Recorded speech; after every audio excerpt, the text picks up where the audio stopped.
100 Days 100 Weight Class Movies. നമ്മുടെ സീരീസിലെ രണ്ടാം ദിവസമായ ഇന്ന് ഞാൻ നിങ്ങളെ പരിചയപ്പെടുത്തുന്നത് രണ്ട് ഇതിഹാസങ്ങളുടെ അഭിനയ മുഹൂർത്തമാണ്. ലിയോനാർഡോ ഡികാപ്രിയുടെയും ജോണി ഡെപ്പിന്റെയും ഏറ്റവും മികച്ച പ്രകടനം നിങ്ങൾ കണ്ടിട്ടുണ്ടോ? ഇല്ലെങ്കിൽ ഈ വീഡിയോ നിങ്ങൾ മിസ് ചെയ്യരുത്. Hi, I M Saju. This is day 2 of 100 Days 100 Movies series. ഞാൻ ഇടുന്ന വീഡിയോകൾ നിങ്ങൾക്ക് ഇഷ്ടപ്പെടുവാണെങ്കിൽ എൻ്റെ ചാനൽ ഒന്ന് ഫോളോ ചെയ്യാൻ മറക്കരുത്. വീടിൻ്റെ എല്ലാ ഉത്തരവാദിത്വവും അമിതവണ്ണമുള്ള തൻ്റെ അമ്മയെയും ബുദ്ധിപരമായ വെല്ലുവിളിയിൽ നേരിടുന്ന തൻ്റെ അനിയൻ ആർണിനെയും സംരക്ഷിക്കാൻ കഷ്ടപ്പെടുന്ന ഒരു യുവാവാണ് ഗിൽബർട്ട്. ഇതിൽ ആർണിയായി അഭിനയിക്കുന്നത് 19 വയസ്സുള്ള ഡികാപ്രിയോ ആണ്. സത്യം പറഞ്ഞാൽ അദ്ദേഹം ഇതിൽ അഭിനയിക്കുകയായിരുന്നില്ല, മറിച്ച് ജീവിക്കുകയായിരുന്നു. ഈ ഒരൊറ്റ ചിത്രത്തിലൂടെയാണ് 19-ാം വയസ്സിൽ അദ്ദേഹം തൻ്റെ ആദ്യ ഓസ്കാർ നോമിനേഷൻ സ്വന്തമാക്കുന്നത്. ഈ സിനിമയിലെ ഏറ്റവും സങ്കടകരമായ നിമിഷം ആർണി തൻ്റെ അമ്മയെ വിളിച്ചുണർത്താൻ ശ്രമിക്കുന്ന രംഗമാണ്. അമ്മ ഉറങ്ങുകയാണെന്ന് കരുതി അവൻ കൊഞ്ചുകയും ചിരിക്കുകയൊക്കെ ചെയ്യും. പക്ഷേ അമ്മ വിടവാങ്ങിയെന്നറിയുന്ന നിമിഷം ആർണിയുടെ കരച്ചിലുണ്ട്.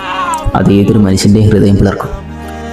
സ്വന്തം കുടുംബത്തിന് വേണ്ടി ജീവിച്ച അമ്മയെ കാണാൻ വരുന്ന നാട്ടുകാരുടെ പരിഹാസങ്ങളിൽ നിന്ന് ഒഴിവാക്കാൻ ആ സഹോദരങ്ങൾ എടുക്കുന്ന ഒരു തീരുമാനമുണ്ട്. ഏതൊരു പ്രേക്ഷകനെയും കരയിക്കും.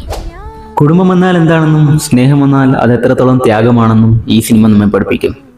ഈ സിനിമ നിങ്ങൾ കണ്ടിട്ടുണ്ടോ? ലിയോനാർഡോ ഡികാപ്രിയോയുടെ ഈ പ്രകടനത്തെക്കുറിച്ച് നിങ്ങളുടെ അഭിപ്രായം താഴെ കമൻറ്റ് ചെയ്യുക. 3-ാം ദിവസം ഏത് സിനിമ വേണമെന്ന് നിങ്ങൾക്ക് കമൻറ്റ് ചെയ്യാം. കൂടുതൽ സിനിമക്കായി സ്റ്റേ ട്യൂൺഡ്. അപ്പം നാളെ കാണാം. ഫോളോ ചെയ്യാൻ മറക്കരുത്.